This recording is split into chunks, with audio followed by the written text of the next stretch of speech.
in my basement.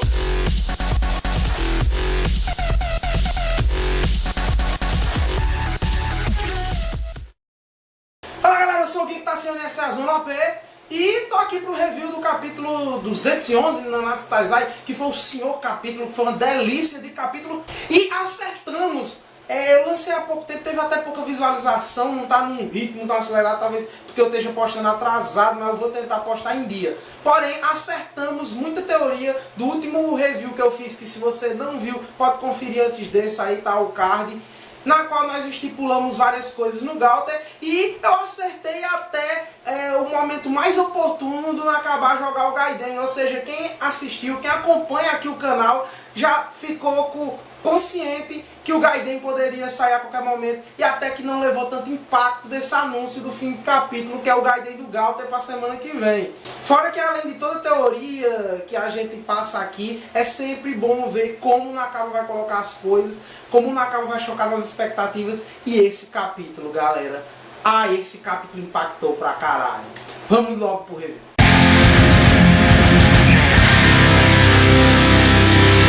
Preciso nem falar para você, passar lá na Nanatsu Taizai World, que é aliado aqui do canal, passa lá na página do Facebook, sempre tem postagens legais lá, postagens bacanas, são meus parceiros. Então vamos lá. O começo do capítulo é aquela coisa, né, outra voz que saiu do Gauter, e o King dentro do corpo de Gloshinia avisa que aquele não parece ser o Gauter que ele conhece, parece ser diferente.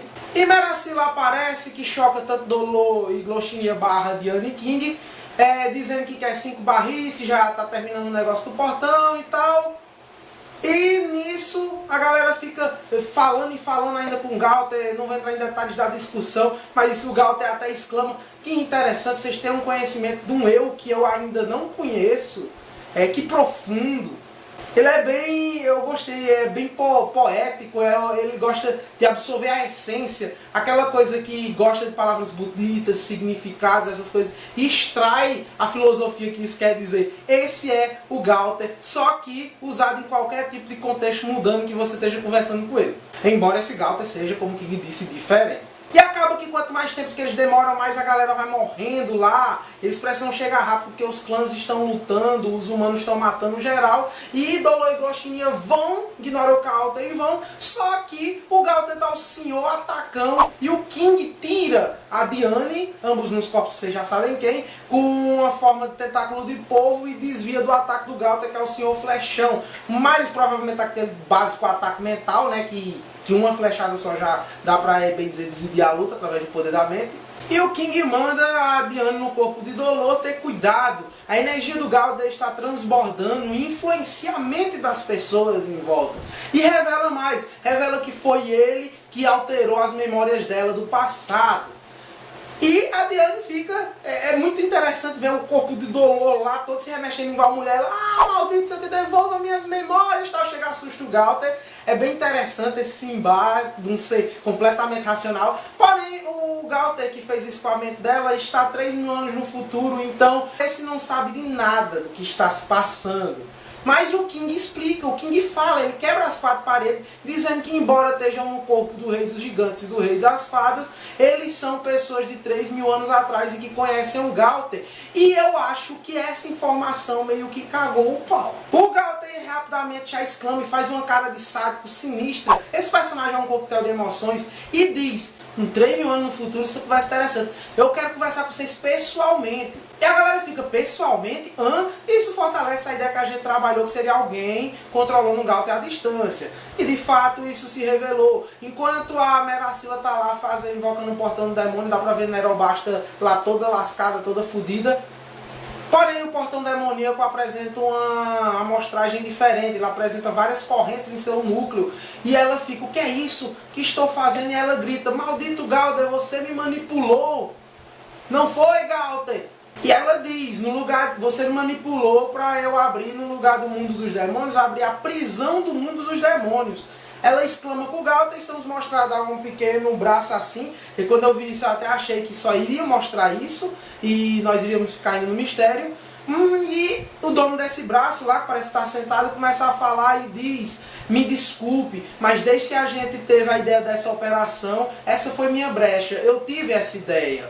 E Meracila continua remungando lá Só que sai aquela mão do portão da prisão no mundo dos demônios e pega ela pela cabeça. Cena bastante impactante, que você já sente firmeza no personagem e fica lá, ela já com aquela áurea daquela magia mental do Gowther, né? E quando de repente sai o corpo todo. E ela ainda fala, não queremos que o rei demônio escute. E ele diz, finalmente livre depois de 500 anos. E a Myracilla fica estranha, ela diz, é mesmo, Myracilla, você, a primeira vez que você me vê na forma original, eu sou o Gowther. Estamos apresentando esse novo personagem, muito eloquente, muito louco. E aparentemente de cadeira de rodas, poder mental, parecendo o professor Xavier que vai andar por aí fazendo um estrago. Myracilla só pode olhar para ele, ficar lá sem o controle do corpo, enquanto ele aprecia tudo. E ele começa, ele sente dor, ele sente emoção, ele sente tristeza. E sentir todos esses sentimentos, dá-lhe a ele prazer, verdadeiro prazer do mundo. Esse é o mundo perfeito. Quando ele fala, cena dividida, a marionete repete o que ele fala. Observações aqui. Aparentemente acertamos no último review aqui, para quem viu. Como o Gowther sendo um coquetel de emoções. Porque vejamos esse cara ele pede desculpa constantemente. E o King diz, pedir desculpa, o Gowther não pede desculpa, porque o Gowther é insensível, ele não tem noção dos sentimentos alheios. Então, ele não pede desculpa porque ele não sabe que magoou. Só que esse cara ele é muito educado, ele pede desculpa. Se ele pede desculpa, significa que ele entende quando fragilizou alguém. E não só isso, aparentemente ele sentiu os sentimentos da guerra, o sentimento de quem está morrendo, de quem está lutando. Que por sinal eu esqueci de falar, mas os humanos estão matando geral, tá o Ro lá matando geral. E guardem essa informação para o vídeo Teoria Meu. Se você acompanha a Zona OP, guarda essa informação de você viu, que é a segunda vez que eu estou repetindo. Nas cenas amostradas, só luta com armas brancas. Nenhum humano está usando magia. A gente vê gigantes usando Creation, fadas jogando folha, anjos invocando umas paradinhas de anjo, uns arcos pontudos, sei lá, mas humanos só estão usando arma branca. E o cara, ele entende, ele classifica o mundo como uma explosão de emoções, isso é maravilhoso. E explica que aquele Gowther que está na frente do King é uma marionete que foi criada por ele. De fato, foi dito que um feiticeiro criou o Gowther. Sendo assim, esse seria o feiticeiro, provavelmente do clã demônio. Se tem relação com Merlin ou não, eu não sei. E terminamos o mangá com a expressão da marionete Gowther dando um bye-bye, dando um adeus, um sayonara, se despedindo. Isso apresentou muitas possibilidades. Lá vai. Primeiro, o que eu posso concluir de todo esse capítulo é o Gowther pecado dos 3.000 anos no presente e esse Gowther que foi revelado hoje são duas pessoas diferentes. E isso é o meu posicionamento, isso é o que eu defendo. Por quê? Olha o que eu acho que vai acontecer. Esse cara criou o Gowther para ficar perambulando 500 anos, né, nesse tempo, 3.500 anos para ser mais exato, ficar perambulando no mundo normal. Porém, agora que ele está livre, que ele foi liberado na guerra, ele não precisa mais da marionete. Então, ele solta. Ele abandona a marionete e vai embora. Ele até disse que não queria se intrometer na guerra, o que ele quer é outra coisa. Isso pode servir até de brecha para esse cara vir a causar problemas no futuro, quem sabe o próximo arco, né, com essa semente plantada, ou esse cara vai ser uma pessoa neutra na qual ele vai ajudar meio que indiretamente os protagonistas.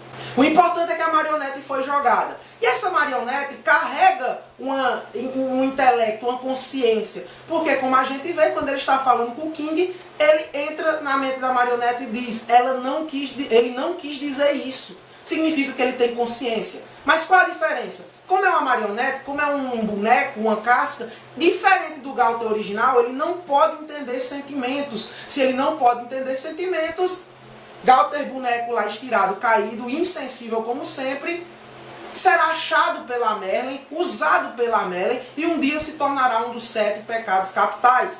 Porém ele é diferente desse Gowther de cadeira de rodas, que entende, que se alimenta de sentimentos e que quer fazer o que bem quer.